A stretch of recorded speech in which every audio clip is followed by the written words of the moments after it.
Assalamualaikum warahmatullahi wabarakatuh.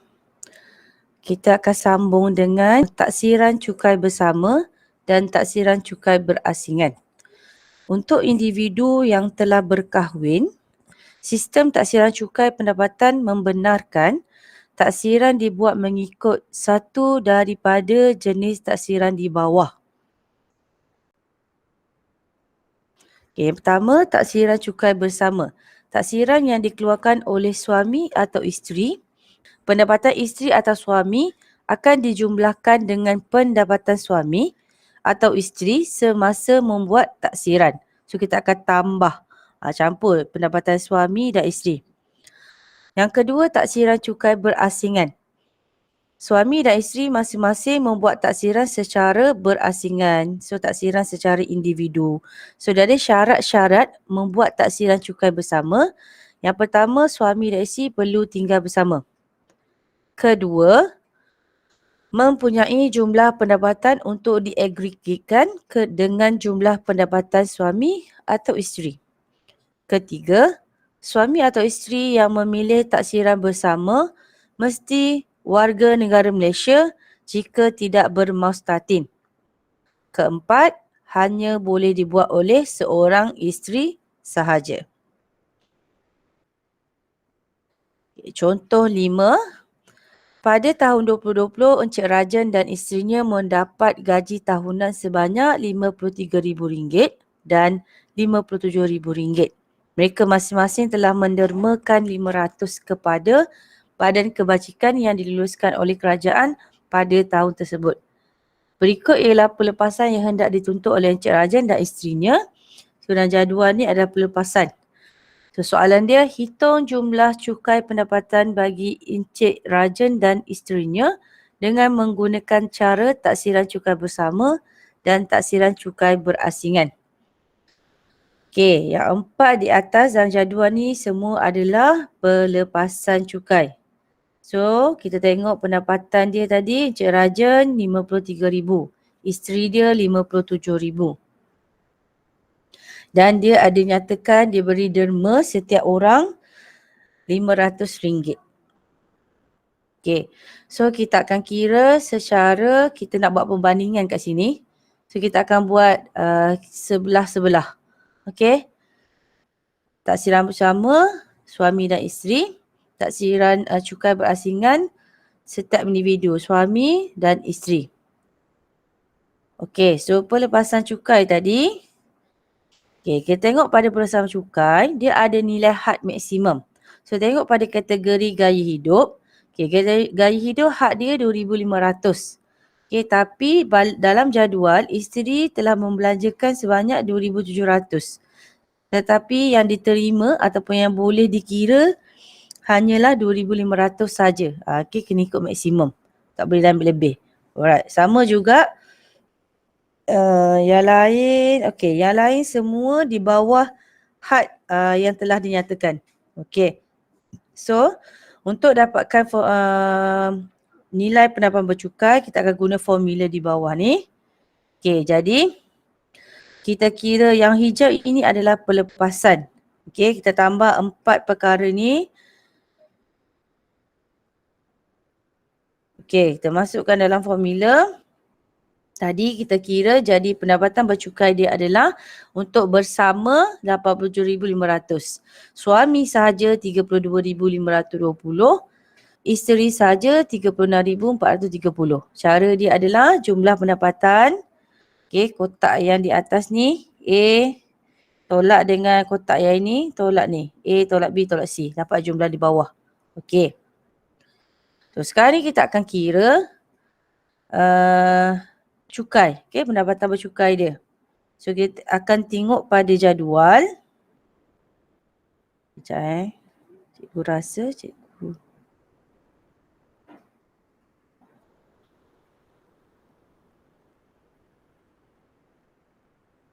Okay, betul dah.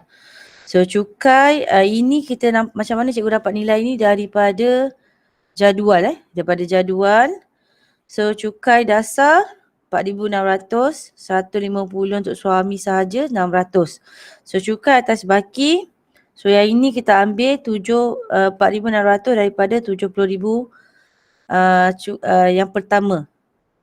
Okay, kita kira ikut jadual, persen dia pun tengok pada jadual, kita kira dan kita kena tambah nilai dia. Okay, so rebate untuk suami dan isteri bersama tu tak ada sebab nilai dia lebih daripada RM35,000. Tapi untuk suami ada sebab nilai cukai, pendapatan bercukai dia kurang RM35,000. So isteri tak ada. Okey, terbalik dia punya ni. Okey, so sekarang ni, yang ni. Kejap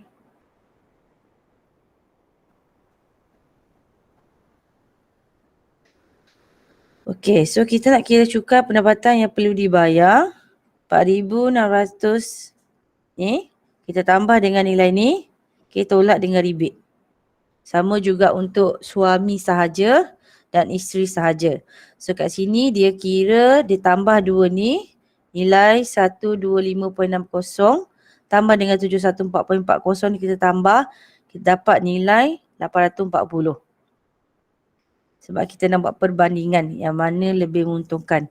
So antara taksiran cukai bersama dan taksiran cukai berasingan yang manakah lebih sesuai digunakan oleh Encik Rajan dan isterinya?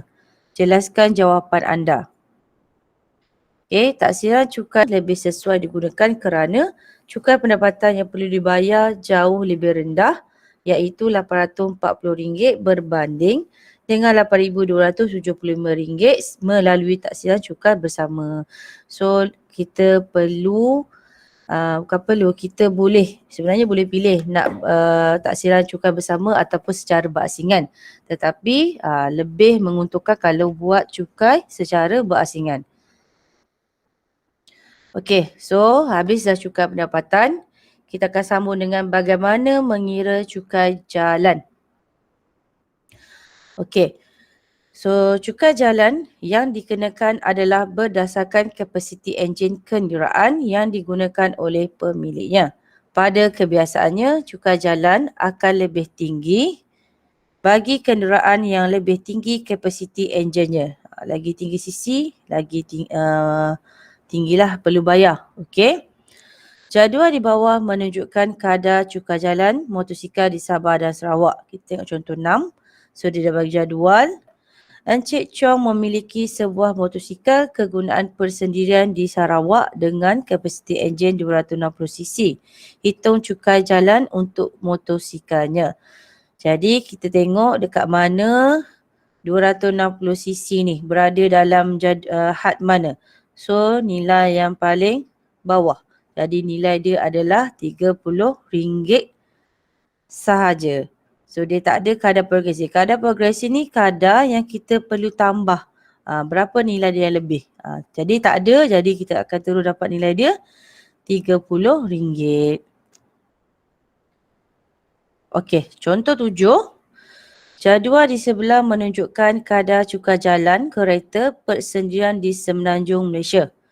Okey, kira kat sidang jadual untuk kereta ni ada kadar progresif. So kalau ada kadar progresif, kita kena tengoklah berapa yang kita nak kena darab daripada baki nilai. Alan memiliki 2 buah kereta kegunaan persendirian di Melaka dengan kapasiti enjin masing-masing ialah 859cc dan 1997cc. Hitung cukai jalan untuk kedua-dua keretanya.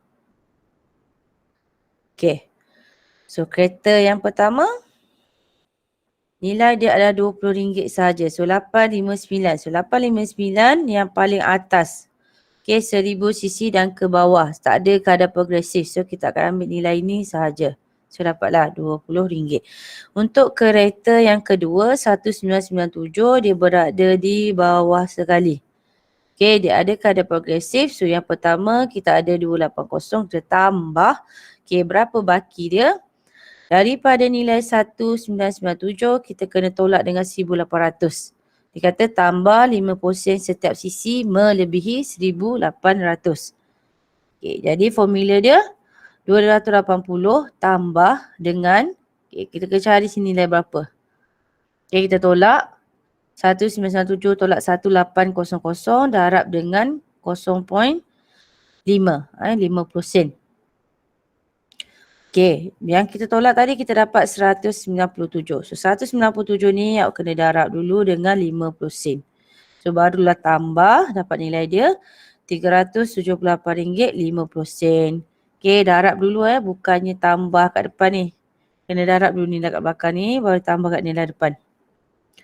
Okey, so dapat nilai. Okey dah. Dah dapat dah jawapan. Okey, seterusnya bagaimana mengira cukai pintu? Kadar cukai pintu ditetapkan oleh pihak berkuasa tempatan berdasarkan lokasi dan jenis hartanah. Jumlah cukai yang perlu dibayar setiap tahun bergantung pada kadar cukai yang dikenakan atas nilai tahunan. Jumlah cukai pintu sama dengan kadar cukai pintu darab nilai tahunan. Nilai tahunan atau taksiran tahunan merupakan anggaran kasar sewa tahunan yang munasabah dan dijangka akan diperoleh dalam setahun daripada pegangan tertentu jika disewakan. Okey, formula dia nilai tahunan bersamaan anggaran sewa bulanan darab 12 bulan. Okay, tengok contoh 8. Mariani memiliki sebuah rumah kediaman di Bandar Tasik Selatan Jaya. Dia menerima bil cukai pintu daripada Majlis Perbandaran Bandar Tasik Selatan Jaya. Diberi bahawa nilai tahunan ialah RM6,580 dan kadar cukai pintu ialah 5%. Hitung cukai pintu yang perlu dibayar oleh Mariani untuk setiap setengah tahun. So formula tadi kita akan kira jumlah cukai pintu sama dengan kadar cukai pintu darab nilai tahunan. So berapa kadar nilai pintu dia? Dia kata kadar dia adalah 5%. So darab dengan nilai tahunan 6,580. So dapat 329 setahun. Ini adalah nilai untuk setahun. Soalan nak nilai bagi setiap setengah tahun. Jadi kena bahagi 2. Kita nak separuh. Jadi nilainya adalah RM164.50 setiap setengah tahun. Okey, macam mana nak mengira cukai tanah? So, kadar cukai tanah ditetapkan oleh kerajaan negeri berdasarkan lokasi, saiz dan juga jenis tanah. Jumlah cukai yang perlu dibayar setiap tahun bergantung kepada kadar cukai tanah setiap unit keluasan atas jumlah keluasan tanah yang dimiliki. Formulanya, okey, kita nak cari jumlah cukai tanah sama dengan kadar cukai tanah setiap unit keluasan darab jumlah keluasan tanah. Tengok contoh 9. Encik Hamid memiliki sebuah rumah berkeluasan 130 meter persegi. Diberi bahawa kadar cukai tanah yang dikenakan ialah 43 sen setiap meter persegi. Hitung jumlah cukai tanah yang perlu dibayar oleh Encik Hamid setiap tahun. Okey, macam mana nak kira? Okey, ini formula dia tadi. So, berapa kadar dia? Setiap keluasan tu, kadar setiap unit keluasan adalah 43. Setiap meter persegi tu. So 43 darab dengan 130 keluasan tanah tadi. So nilainya adalah RM55.90 setahun. Kejap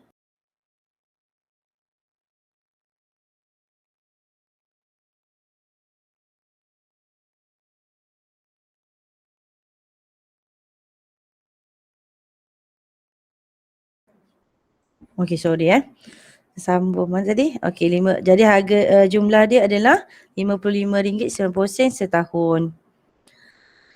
Okey, seterusnya bagaimana mengira cukai jualan dan perkhidmatan?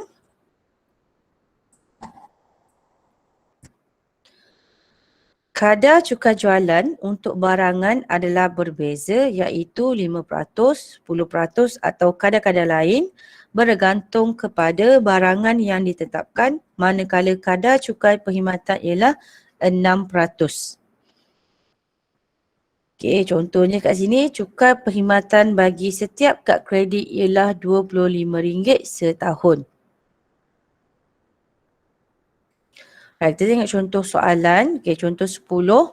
Sofia menyewa sebuah bilik di Hotel Selesa dengan harga RM240 semalam. Sofia menginap di hotel itu untuk 2 malam. Diberi bahawa hotel itu mengenakan cukai perkhidmatan sebanyak 6%. Hitung cukai perkhidmatan yang perlu dibayar oleh Sofia. Okey, untuk kira cukai perkhidmatan, okey, formula dia 240 darab 2 sebab dia satu malam 240. So dia tidur 2 malam. So dia punya nilai cukai perkhidmatan 6%. So dia akan dapat nilai dia kira RM28.80. Right, okay. Kita akan tengok bahagian yang terakhir iaitu bagaimana menyelesaikan masalah yang melibatkan percukaian. So sebelum ni cikgu dah terangkan satu-satu macam mana nak mengira setiap jenis cukai. So kita tengok soalan penyelesaian masalah. Okey. Contoh 11. Sabrina mempunyai pendapatan bercukai sebanyak RM30,633 pada tahun 2020. Ia telah membayar zakat berjumlah 230 pada tahun tersebut. A. Berapakah jumlah rebate cukai Sabrina? B. Hitung cukai pendapatan yang perlu dibayar oleh Sabrina. Okay, macam mana nak selesaikan soalan ni? So, berapa nilai rebate yang perlu dibayar? Okay, so rebate kita ada dua kan? Yang pertama RM400 jika pendapatan bercukai dia kurang daripada RM35,000. Yang kedua sekiranya dia ada membayar zakat. Jadi nilai pertama cukai pendapatan bercukai dia RM30,000. Okey, 633 kurang. Jadi dia layak dapat 400. Yang kedua dia ada juga bayar zakat 230. Jadi nilai rebate dia kita akan tambah. Dapat hasilnya RM630. Okey, hitung cukai pendapatan yang perlu dibayar. Okey, jadi kita akan tengok cukai dasar dia RM20,000 yang pertama adalah RM150. Cukai atas baki berikutnya kita tolak dengan RM20,000 darab dengan 3%. Terdapat RM318.99. Okey, kita tambah jadi cukai pendapatan yang perlu dibayar RM150 tambah dengan RM318.99 tolak dengan RM630 rebate yang pertama tadi. Okey, so dapatlah nilai dia negatif RM161.1 Okey, maksudnya kat sini dia dah bayar, dia dah keluarkan yang tadi, rebate tadi tu dah lebih daripada nilai cukai pendapatan yang dia perlu, ada negatif. Tetapi soalan tanya cukai pendapatan yang perlu dibayar adalah kosong lah sebab rebate yang berlebihan tidak akan dibayar balik kepada pembayar cukai. Okay, yang kita bayar balik semula kepada pembayar cukai adalah kalau nilai PCB, nilai PCB yang bayar lebih, kita akan dapat semula. Kita LHDN akan pulangkan balik. Tapi kalau rebate yang kita keluarkan lebih daripada nilai cukai yang kita perlu bayar, kita tak akan dapat balik semula. Okay, maknanya kita dah memang keluarkan lebih. Kita dah keluarkan lebih daripada nilai cukai. Okay, so jadi ada tak nilai cukai yang dia perlu bayar? Tak adalah, kosong lah sebab dia dah negatif.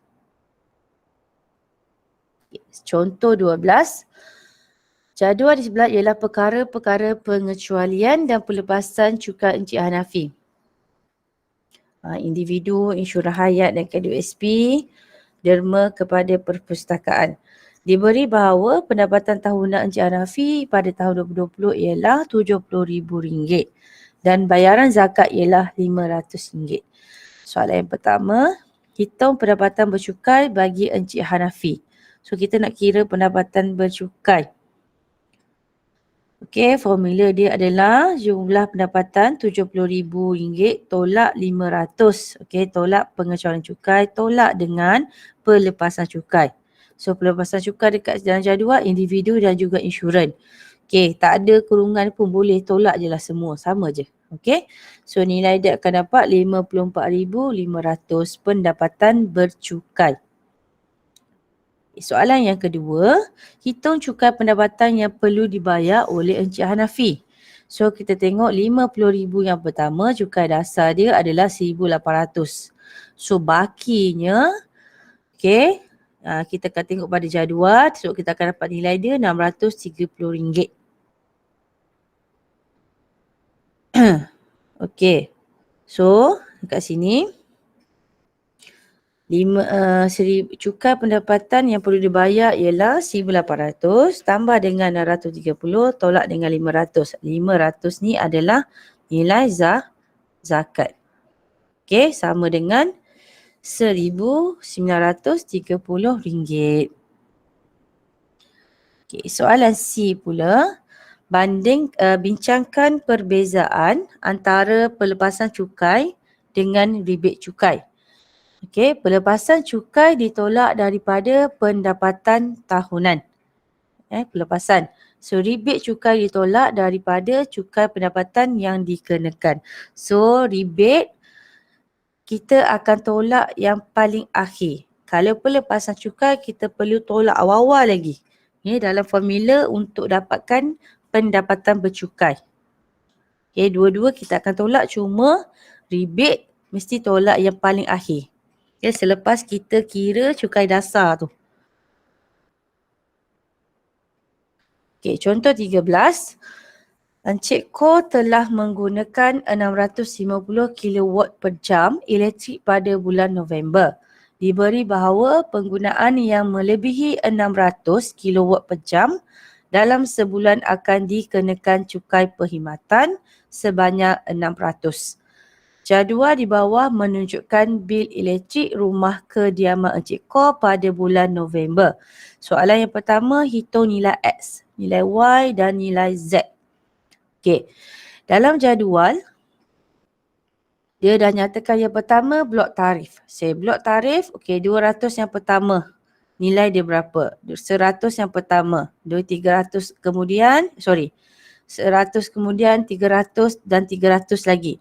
So nilai yang telah digunakan adalah 650. So nilai dia dekat sini kan. So ni kadar mengikut blok tarif.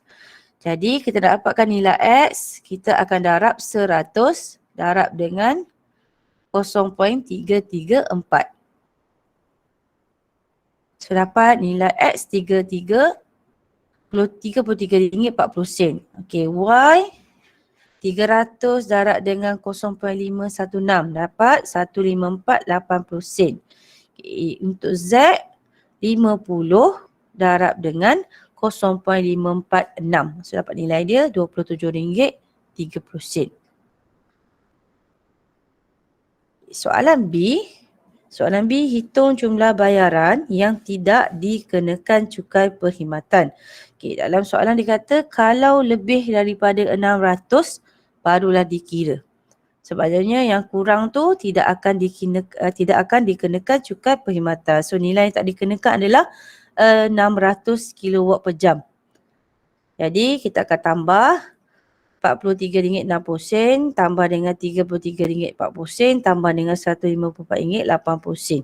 Okey, nilai yang paling bawah ni yang kita kira Z tu kita tak tambah. Kita akan tambah 200, 100, 300. Jumlah dia dekat sini kita dapat 600. Baki 50 tu kita kira.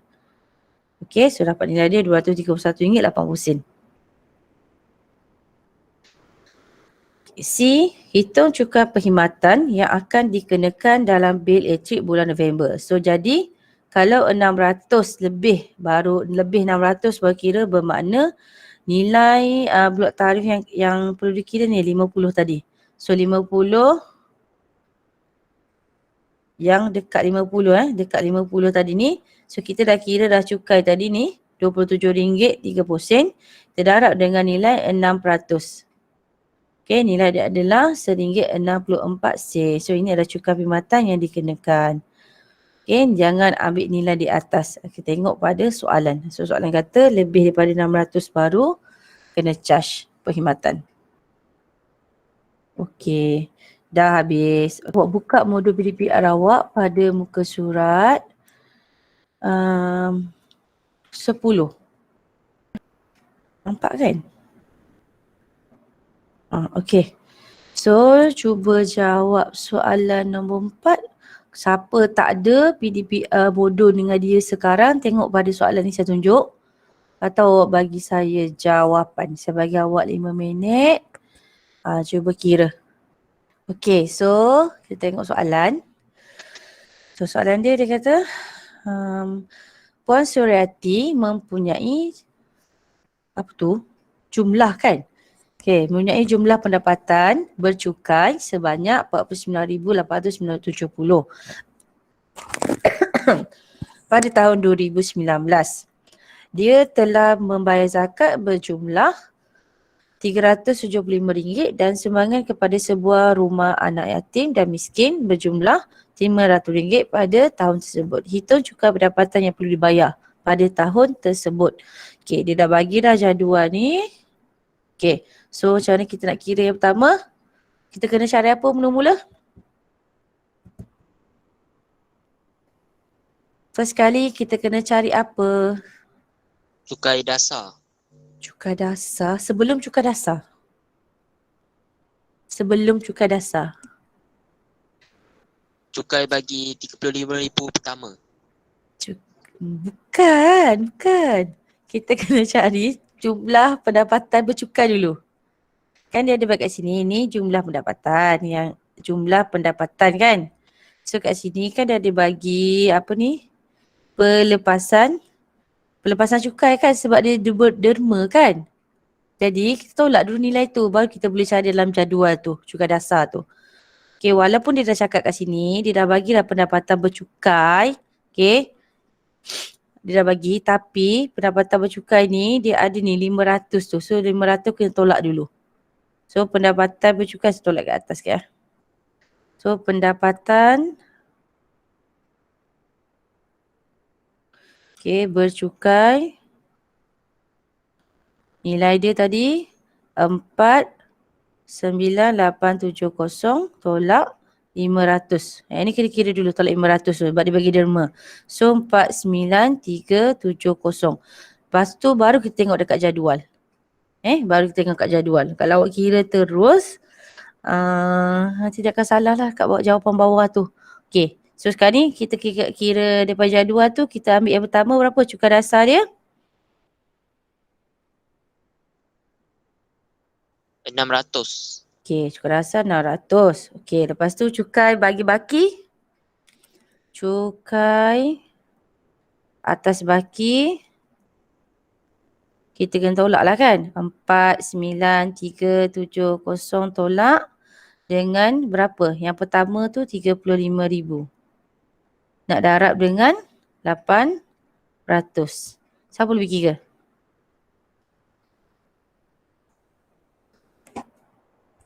Dapat nilai kat depan dulu Kalau masuk dalam kalkulator, make sure letak kurungan. Okay, berapa nilai dia? Jawapan dia RM1,149.60. 1149. 1149 60 kan? Okay, so lepas tu kita nak buat apa? Tambah. Kita dapat cukai kan? Cukai pendapatan yang perlu dibayar kan?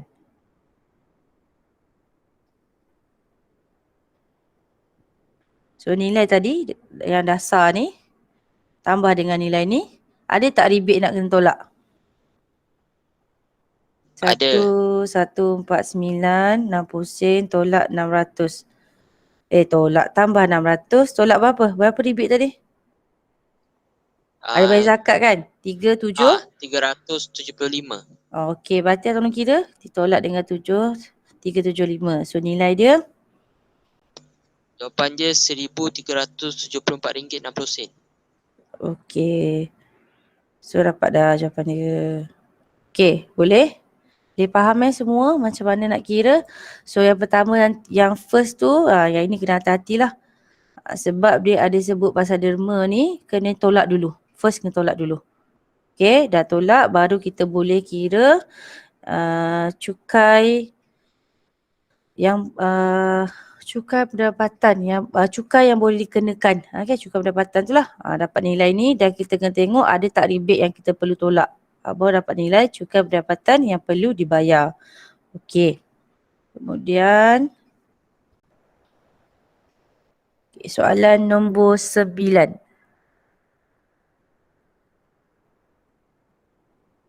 Okay, soalan nombor 9 dia kata jadual menunjukkan kadar cukai jalan motosikal di Malaysia.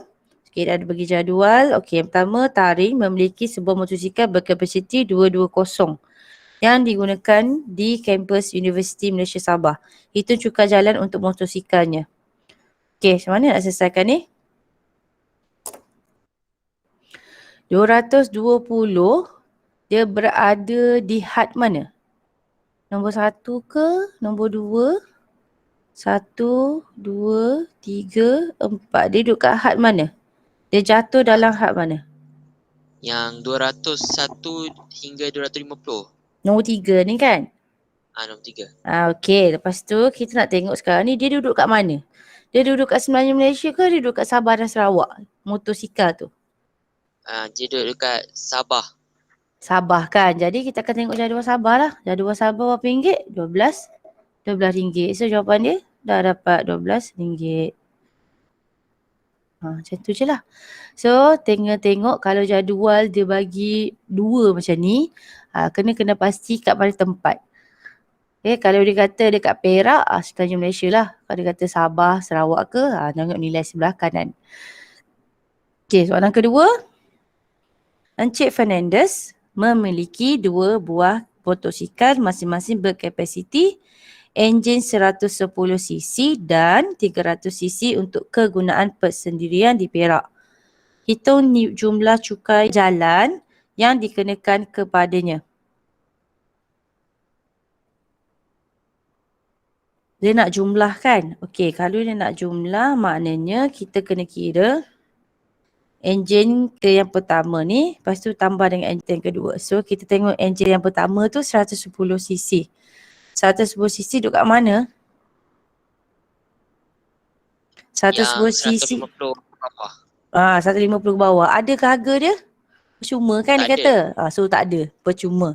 So kosong lah. So yang kedua 300 berada di 251 hingga 500. Okey, yang bawah sekali nombor 4 kan. So sekarang ni duduk kat mana? Dia duduk kat Perak.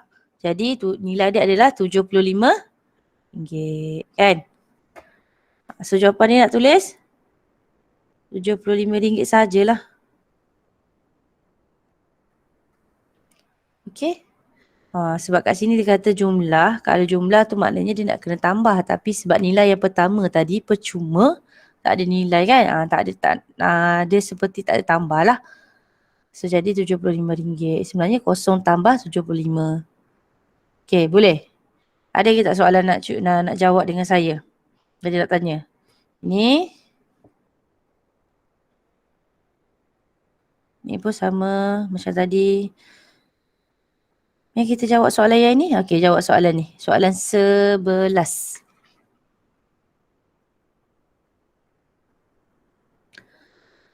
Soalan, okey, dia bagi kita jadual kadar cukai jalan motosikal dan kereta kan. Okey, dua-dua. So dia kata kat sini Encik Azki mempunyai sebuah motosikal berkapasiti enjin 180cc dan sebuah kereta berkapasiti enjin 1700cc. Hitung jumlah cukai jalan yang perlu dibayar oleh Encik Azki.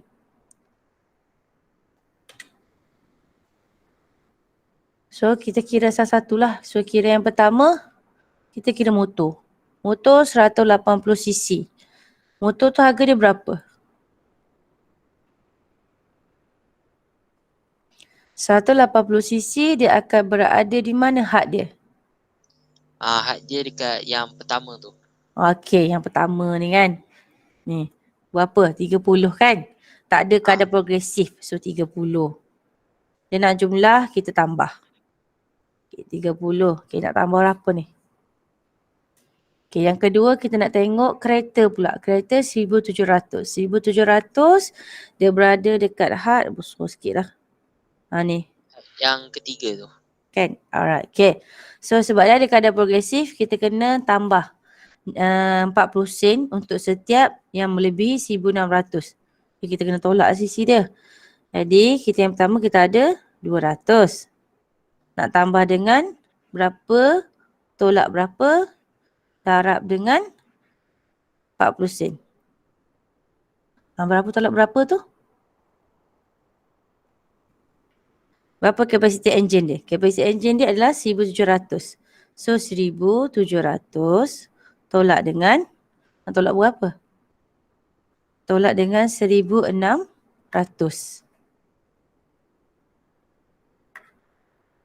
Okay. So nilai dekat depan ni 30 tambah 200, saya tak tambah lagi. Kat sini kalau kita tolak kita ada 100. Darab dengan 0.4 sen. Ataupun awak nak kira semua terus pun boleh.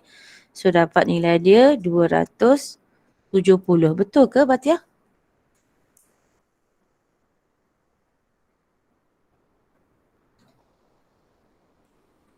Betul-betul. Okey, saya baik betul. Jadi, so ini cara dia. Okey, tengok pada soalan. Ada soalan dalam buku teks tadi, soalan dia bagi, kita nak kira satu-satu. Okey, jadi kalau soalan nak jumlah, so kita akan tambah lah. Kira dulu motosikal berapa, kereta tu berapa. Lepas tu tambah nilai dia. Nak kira serentak terus macam ni pun boleh. Okey, tak ada, sama je. Okey, so ada soalan tak nak tanya? Ada tak soalan dalam modul ni awak nak kita bincang? Kalau ikutkan kita dah habis dah tajuk ni. Dalam tajuk bab 4 yang paling mungkin memeningkan sikit adalah cukai pendapatan. Sebab cukai pendapatan ni ada banyak. Ada PCB lah, dia ada rebate lah. Lepas tu dia ada soalan dia boleh tanya cukai, jumlah cukai pendapatan saja, dia boleh tanya berapa jumlah cukai yang perlu dibayar. Dia ada banyak istilah kat situ.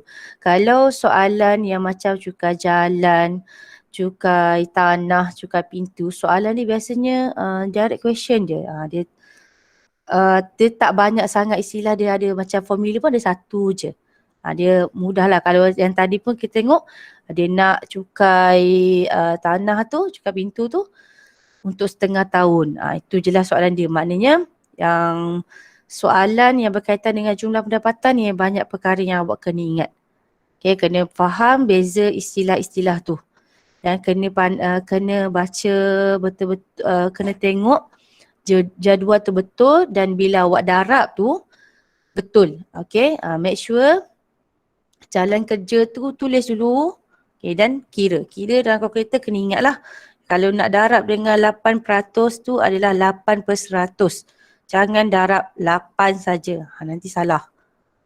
Okey, ada soalan tak nak tanya? Kalau tak ada soalan nak tanya, kita akan stop kelas kita di sini. Ada? Siapa-siapa? Okey, semua jelas, faham? Faham. Faham. Batia je yang jawab daripada tadi. Orang lain, Miza? Okey, terima kasih. Faham. Okey, bagus. So, kita stop kelas kita dekat sini. Okey, terima kasih sebab respon.